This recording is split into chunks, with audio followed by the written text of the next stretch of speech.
Amigos del Perú y del mundo, buenos días, buenas noches. Esto es Rey con Barba y Tudela. Encantado de estar con ustedes. Efectivamente, mucho gusto. La troika de las verdaderas noticias. Eso es. Oye, vamos a empezar algo coloquial, porque el señor Barba está mal de los ojos. ¿Cómo te ha ido? Porque se ha chequeado, te has hecho chequear, ¿no? Y este es un buen mensaje para los televidentes. Me fui a una clínica prestigiosa. Me hicieron unos chequeos, unos análisis, y dijeron, conclusión, tiene usted glaucoma, tiene usted cataratas y hay que operarlo. Yo lo puedo hacer rápidamente. Póngamelo por escrito, ya he tenido malas praxis, así que tengo que hacer otras consultas. Voy a pedir una segunda opinión. Y entonces, de casualidad me encontré con un buen amigo, Gustavo Sierra, que ha sido un alcalde exitoso en Surquillo, y me dice, vamos a la clínica Ñagüi, que en quechua significa ojos, ¿no? Y ahí está el doctor Francisco Cirineo, que nos ve a propósito todos los domingos, ¿no? ¿Así? Sí, y entonces me dice, me pasaron por 4 máquinas, tomografía, todo. Conclusión, ¿no? No tiene usted glaucoma, ¿no? Tiene una catarata que todavía no es molestosa. Lo que sí tiene es presión en los ojos, que en algún momento puede terminar en un glaucoma. Mientras tanto, vamos a combatirlo con unas gotitas. Así que de un diagnóstico de operación terminé con unas gotitas en los ojos, ¿no? ¿Cuál es el mensaje? El mensaje para los televidentes. Siempre hay que buscar la segunda y hasta la tercera opinión cuando se trata de operación, porque lamentablemente nuestros médicos no son dioses y a veces se equivocan, ¿no?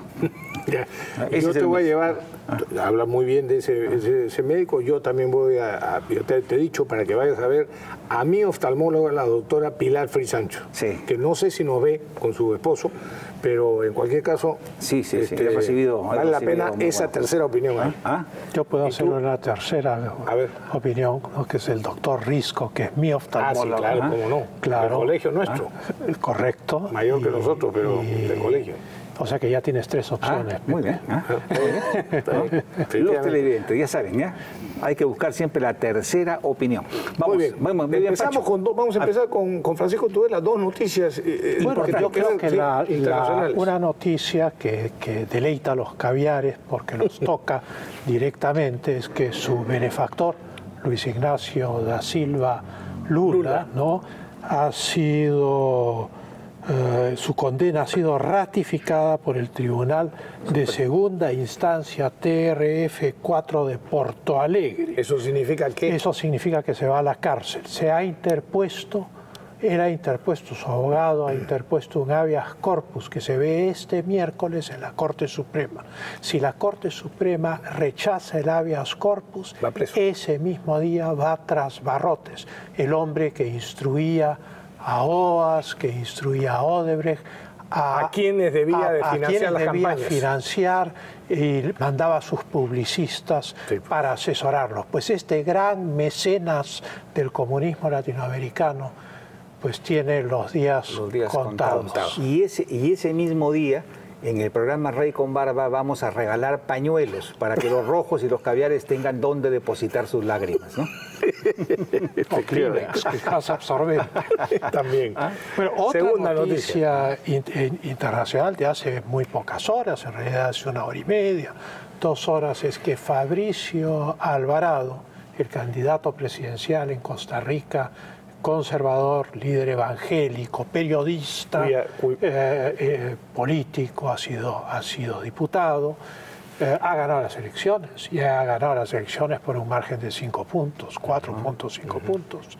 Y es el nuevo presidente de Costa Rica. Él prometió una victoria insólita, porque el hombre estaba en 0 antes de que la Corte Interamericana de Derechos Humanos, por oponerse a la ideología de género y al matrimonio a la sentencia de la Corte Interamericana de Derechos Humanos que ordenaba a todos los países de las Américas a adoptar el matrimonio homosexual. Él hizo su campaña sobre esta plataforma que le ofreció la Corte Interamericana de Derechos Humanos y más aún prometió expulsar a la Corte de Costa Rica. Yo lo único que espero es que no vengan a Lima. Sí, pues, sí. Y realmente además, es una magnífica noticia. Y más razones para los pañuelos de los caviares. Sí, y moraleja. Ahí hay otra moraleja. No se metan, o mejor dicho, no despierten el espíritu religioso de los pueblos de América Latina, porque entonces se van a encontrar con una pared, ¿no? Pero no solo es el religioso, Pepe, no solo es el sentido común. La cultura moral. Por supuesto. Lo mismo está pasando en una multitud de países europeos que reaccionan frente a este tipo de imposiciones, como es el caso de Polonia, como es el caso de Hungría, inclusive la República Checa, que no es un país particularmente religioso, Eslovaquia, la misma Rusia, en Francia sectores que van creciendo, en Austria están en el gobierno estos sectores, y entonces lo que está sucediendo es que frente a lo que es la imposición de estas políticas llamadas globales, naturalmente los pueblos reaccionan y se rebelan, como hoy en Costa Rica, que le han dado la victoria a Fabricio Alvarado. Muy bien. Y a veces la justicia alcanza a los corruptos, como en Brasil. A veces. A veces. Efectivamente. Y eso hay que celebrarlo. Muy bien. ¿Y la realidad nacional? Vamos a la realidad nacional. Estamos preparando gabinete. Sí. No, hoy día ha habido una campaña mediática muy fuerte, muy bien preparada yo diría contra Vizcarra, más que contra Villanueva, ¿no? Porque están atacando a Villanueva porque en algún momento en el 2007 hizo una ONG con Barata. En ese momento Barata era un empresario muy respetable, pero muy respetable, y no tiene, por supuesto, ninguna yaya, no le hace ninguna yaya a ningún político que en ese momento haya sido parte de una ONG con él, ¿no? Claro. Luego, una ONG que lo que pretendía, era el objeto, el desarrollo era, claro, fomentar las inversiones en la Amazonía. Así es, ¿no? lo cual está muy bien. Tampoco le hace yaya al señor Villanueva que su gobierno regional haya firmado contrato con Odebrecht, que en ese momento era una empresa muy respetable, ¿no? Correcto. ¿No? Lo que sí podría discutirse desde un punto de vista ético es que su hijo de repente tiene los méritos, haya terminado trabajando en la empresa Odebrecht, ¿no? Pero es un problema en todo caso muy pequeño, muy pequeño. Esos son ataques personales. Lo que hay que ver es ¿de dónde crees tú que viene, de qué sectores? Me imagino fíjate, si algo aterra a los caviares, a los rojos, e incluso a los políticos emergentes que quieren pescar a río revuelto, es que este gobierno tenga éxito, que este gobierno de paz, de tranquilidad, reactive la inversión y logre una especie de pacto social, ¿no?, para avanzar hacia el desarrollo. Que evite que surjan estos nuevos antisistemas o que los rojos... Claro, ese escenario los aterroriza. Claro, porque yo he visto que un vocero del pepecaucismo, o era vocero del pepecaucismo, ha declarado ayer: Kuczynski sigue siendo el líder del partido, cosa que naturalmente es inconveniente porque el partido tiene, para empezar, las iniciales de una persona que está investigada y con impedimento de salida del país, ¿no? Y en segundo lugar, decir que sigue siendo el jefe del partido es para retar al presidente de la República. De eso a mí no me cabe ninguna duda. A Vizcarra. No hay duda. Entonces, probablemente algunos de esos sectores provengan de las filas mismas del pepecaucismo. Y quien ha dicho eso es el señor Juan Chepuk, que es nada menos que el vocero oficial de Peruanos por el Cambio. Pero agrega algo más. No solo dice PPK sigue siendo el líder de este partido, sino que no veo ninguna razón para cambiar de opinión, ¿no? Sí, entonces, claro. Es comprensible. Yo creo que este hombre necesita cambiar de psiquiatra, ¿no? Bueno, de todas maneras necesitan cambiar de nombre, porque no pueden seguir llamándose PPK. Deberían llamarse PPD, por ejemplo, Partido por la Democracia o algo por el estilo. cualquier cosa. Ya dejar eso. Pepe, ¿no? Imagínate, ya además, no están para eso. Aprovechar que cambio se escribe con C, no con K, ¿no? Bueno, es que tienen una gramática especial. Eso no cabe o de PP, partido de extraviados políticamente, una cosa así, ¿no? Una cosa así, ¿no? Pero algo tienen que hacer, ¿no? Pero nuestro amigo Juan Chepok, en serio, necesita conseguirse un buen psiquiatra, no sé, un buen calmante, tomar vacaciones, ¿no? En griego, porque está hablando tonterías, ¿eh? En griego, caos se escribe con K, podría ser peruanos por el caos. Sí, peruanos por el caos, ¿no? No creo que los verdaderos creadores o fundadores del partido se lo permitan, ¿no? No, yo espero que no. Yo espero que acá haya seriedad y sobre todo cerrar filas junto a su presidente. Por supuesto, suyo. Que es presidente de su partido. Así es. Ahora, en estos momentos hay un sinfín de listas bamba que circulan en las redes sociales sobre los probables ministros que jurarían mañana a las 2 de la tarde. Yo a lo argentino he venido a decir bolas para los boludos. Así es. Perdón. Así es. Pero así que nosotros en el sentido argentino. no vamos a hacer comentarios sobre bolas. Una teoría, no voy a mencionar nombres, pero una persona que tiene mucha experiencia en estas cosas dice que con todas estas listas siempre hay que buscar aquel que se repite en la totalidad de las listas. Claro. Porque hay personas que lanzan estas bolas para promocionarse ellos. Sí. En realidad están candidateando a ministros. Por supuesto, están poniéndose en el candelero se para ponen que en piensen vitrina, en ellos. Se ponen en vitrina. Sí. Ahora, no se hagan demasiadas expectativas. El propio Vizcarra y el señor Villanueva han expresado de que van a ser gente muy limpia, ninguno de ellos comprometido con ningún tema de corrupción, y eso quiere decir que más o menos no va a haber nombres conocidos, ¿no? Espero que si los han convocado deben tener una hoja de vida interesante que pueda explotarse al servicio del país, ¿no? Pero no hay que hacerse demasiadas expectativas con los nombres. El problema de un gabinete sin personalidades es que no va a haber un liderazgo del gabinete ante los problemas de nuestro país. Puede formarse pero de repente en el camino se forman algunos líderes, ¿no? Sí. Lo importante es que haya una buena relación con el Congreso, ¿no? Y que haya un pacto social, primero por el crecimiento económico, que es fundamental, ¿no? Sí. Un pacto social para luchar contra la corrupción, ¿no? Y por supuesto por los derechos sociales, ¿no? Hay algunos que comienzan por los derechos sociales como los rojos, no. Sin crecimiento económico no hay educación, salud, ni seguridad, ni nada. Pues las correas salen del cuero. Así es, ¿no? Oye, y ya que estamos... Lo que dice, no solamente, lo que dice Javier Velázquez Quesquén, creo que es algo que pueden repetir todos los congresistas de buena fe y todos los ciudadanos de buena voluntad. Velázquez Quesquén dice que hay que otorgarle al gobierno un periodo de gracia de por lo menos 6 meses, ¿no? La prioridad de la gestión del presidente Vizcarra es reactivar el aparato productivo, mientras que el deber del Congreso es apoyar al Poder Ejecutivo para que éste cumpla con este propósito, ¿no? Entonces, es más o menos... El presidente del Congreso, Luis Galarreta, acaba de decir una cosa similar en una entrevista hoy en el Diario del Comercio el día de hoy. No le he podido leer, pero por el titular y por la parte que he podido leer, él lo que dice es que ya el Congreso no tiene margen de error, ¿no? Lo que corresponde al Congreso yo creo que lo que queda claro es que no hay que hacerse grandes expectativas, como dice Pepe.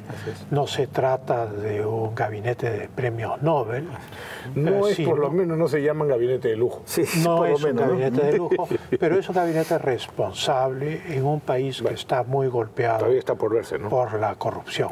Se busca por lo menos que sea un gabinete responsable. He visto hoy una noticia por la cual 26.000 funcionarios públicos han sido condenados o apartados de sus puestos por actos ilícitos. Es enorme el número, ¿no? Es el mal ejemplo que va bajando la pirámide del poder. Pues yo no quiero... Y luego, espérate pues, vas a terminar con Velázquez. Esto no significa, por supuesto, de que el Congreso vaya a abdicar de su función de fiscalización y de control político, ¿no? Es evidente que no se puede abdicar de ello. No. Si en el camino surge un ministro que no da fuego o que comete algún error imperdonable, evidentemente hay que sacarlo. Cuando uno arma un gabinete o cuando uno arma una lista parlamentaria, es inevitable, amigos televidentes, que surja por ahí Frankenstein, el hombre lobo, la mujer araña, ¿no? Eso pasa siempre, es inevitable, ¿no? Así que, por eso digo, no hay que hacerse demasiadas expectativas, ¿no? Estar prestos a colaborar, pero también prestos a hacer las críticas correspondientes, ¿no? En ningún poder, en ninguna democracia, ningún poder del Estado puede abdicar sus funciones, ¿no? Porque entonces se deja de ser una democracia, el país se convierte en otra cosa. Así es, pues. Y más importante, que los otros poderes nunca deben de sentirse disminuidos en su propio poder por el hecho de que el tercero de ellos ejerza sus atribuciones. O sea, correcto, cuando el Congreso ejerce sus atribuciones de interpelación o de censura, los otros dos poderes, y especialmente el Ejecutivo, no tienen por qué fastidiarse, como hemos comentado muchas veces aquí. Pero a lo que yo quería ir, no quiero que se me pase, y lo tengo aquí apuntado, el comentario que quiero simplemente sacarme el clavo, pero Mario Vargas Llosa acaba de declarar desde Madrid, por supuesto, ¿no? Que PPK resulta, dice, ha sido uno de los peores presidentes que hemos tenido en esta época. Claro, si el garante de Toledo, de Humala y de Nadine, por cierto, y de PPK quiere seguir hablando sobre política, yo lo menos que le pido es, por favor, que venga a vivir al Perú y que sufra como sufrimos los peruanos de los presidentes que él nos recomendó, ¿no? Y sobre todo que no sea cruel con sus recomendados. Sí, también. Sí, pues, ¿por qué los recomienda? Así es, tratarlos con algún cariño. Si los recomienda, por lo menos que guarde un silencio honorable. Pero el gran problema que Mario tiene es que cada vez que recomienda a alguien, ese recomendado resulta un fracaso absoluto, total, ¿no? Y luego él invariablemente siempre termina sacándole la michi, ¿no? Así es. No, porque a Humala hasta ahora no lo critica. Y con Nadine ni se ha metido, por cierto. No, por supuesto, Nadine, que era su candidata para las elecciones del 2016 o por lo menos para el 2021. Pues, ¿verdad que adelantó eso? Por supuesto, lo dijo expresamente. Lo dijo expresamente. Claro. Lo importante, amigos, es que tenemos en estos momentos una visión optimista del futuro de nuestro país. Pensamos que las relaciones entre el Ejecutivo y el Congreso van por muy buen camino y en lo que se refiere a los ciudadanos peruanos hay una esperanza que no hay que defraudar bajo ningún punto de vista, ¿no? Y cuando haya medidas de control político de parte del Congreso, los ciudadanos deben de recordar que la democracia sí puede resumirse en una sola palabra, ¿no? Control de los fondos públicos, control del poder. Sin un control democrático no existe ninguna razón para que un gobierno no emplee su poder político y económico con fines diferentes a los intereses de los ciudadanos.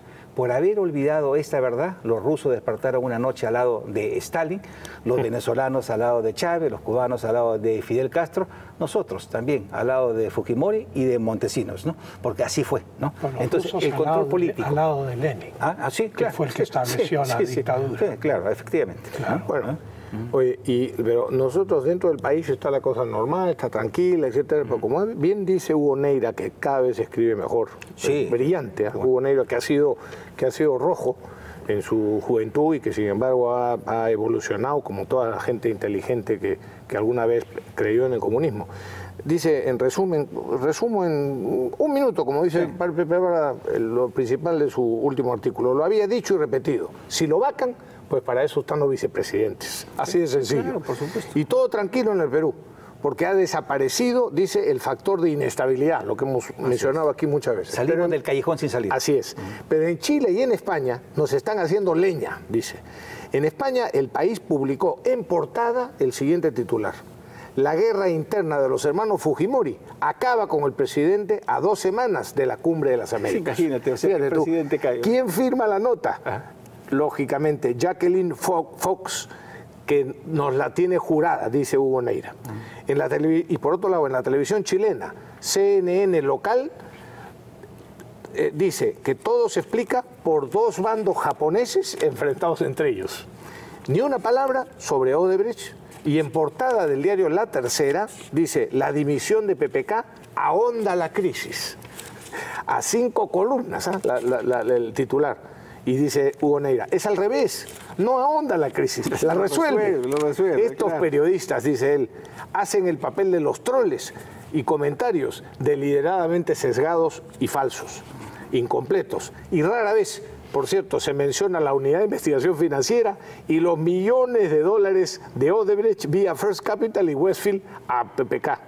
A ver si la Cancillería, con toda razón, ordena, digo yo, a nuestras embajadas que aclaren las cosas, ¿no? Porque tenemos embajadas en Pero Chile. Pero esos titulares están refutados por el Economist. Sí, felizmente. El Economist hace, que es la revista más prestigiosa de su género, es una revista de mediados del siglo XIX, sí, claro. Hace una reseña, naturalmente con cierto sesgo político, pero eso no interesa porque los hechos son los hechos objetivos, completos. Sí, efectivamente. Dice la verdad y dice pues la caída de PPK el breve, como lo ha bautizado el Economist, sí. ¿No? O sea, de un gobierno trunco, corto, debido a estos problemas de corrupción que Rafael señala, ¿no? ¿Concluices o no? Concluyo con esto. Dice él, termina diciendo... hacer un comentario. Ya, en las últimas semanas escuché cosas tan irreales y caprichosas que me daba la impresión de que el mínimo sentido común se había desvanecido. Me ha impresionado, por ejemplo, escuchar a un ministro inteligente decir, muy convencido, de que era un suicidio la sucesión presidencial con Vizcarra. El suicidio hubiese sido el que no aceptara asumir el puesto. ¿Y en qué lío estaríamos ahora? Muy buena la correcto. Y fíjate, lo que dice Aldo Mariatti es absolutamente cierto y va con la crítica que hace Hugo Neira. Hugo Neira, que es, creo, uno de los mejores intelectuales que tenemos en el país. Sí, muy sólido, muy sólido, ¿no? Bueno, Aldo dice, un problema serio para la imagen del país es que los corresponsales de los medios extranjeros son peruanos, por lo general, rojazos, caviares, sí, que desinforman permanentemente. Y el otro gran problema que tenemos es que nuestras embajadas no asumen el rol de poder clarificar el panorama o pedir la palabra en los medios de comunicación para decir las cosas como son en el país, ¿no? Lo hicimos tú en Panamá y yo lo hice en Roma cuando lo del Baguazo, que decían barbaridades. A la menor noticia que salía, tú puedes corregir inmediatamente, llamas al medio de comunicación y te dan. Y si te llama el embajador de un país, le dan el espacio. Por supuesto que te dan. Y puedes rectificar como te parezca, pero las embajadas no lo hacen. Ni en Italia, ni en Alemania, ni en Francia. Hay un fenómeno de fondo en la prensa contemporánea, que es que la opinión del medio y la opinión del periodista no se separa de la noticia como debe ser. O sea, una cosa son los hechos, otra cosa son las columnas de opinión y los editoriales. Exactamente. Pero lo que está sucediendo un poco en todas partes del mundo es que se toma las distintas fuentes de donde procede una noticia y el que redacta la noticia introduce su propia opinión. Exactamente. En el texto de la noticia y entonces se vuelve opaco, la información se vuelve opaca. Claro. Porque ya no es objetiva, no son los hechos inclinados hacia un lado u otro. Alguien podría decir, para aclarar nuevamente, alguien podría decir, no, es que, y ustedes hacen eso en este programa, es que a diferencia de esos medios, este programa, lo hemos dicho siempre, no es un programa periodístico en el que, si nos referimos a hechos, por supuesto que tratamos de ser objetivos, pero es un programa de opinión, la nuestra. De manera Esto es como una columna de opinión. Exacto, la nuestra es una columna de opinión, pero por televisión. Exactamente. Exactamente. Bueno, tenemos que hacer una pausa y regresamos con la liberación del señor Morote y otros terroristas y también con la denuncia de Alan García que hubo fraude en las elecciones pasadas, ¿no? Y que no ha sido, por cierto, replicado por ningún medio de comunicación ni desmentido tampoco. Ni por el RENIEC, ni la OMPE, ni ningún organismo de control electoral. Y esta silla en la que estoy se hunde cada vez más, por eso me la han puesto. Vamos a pausa.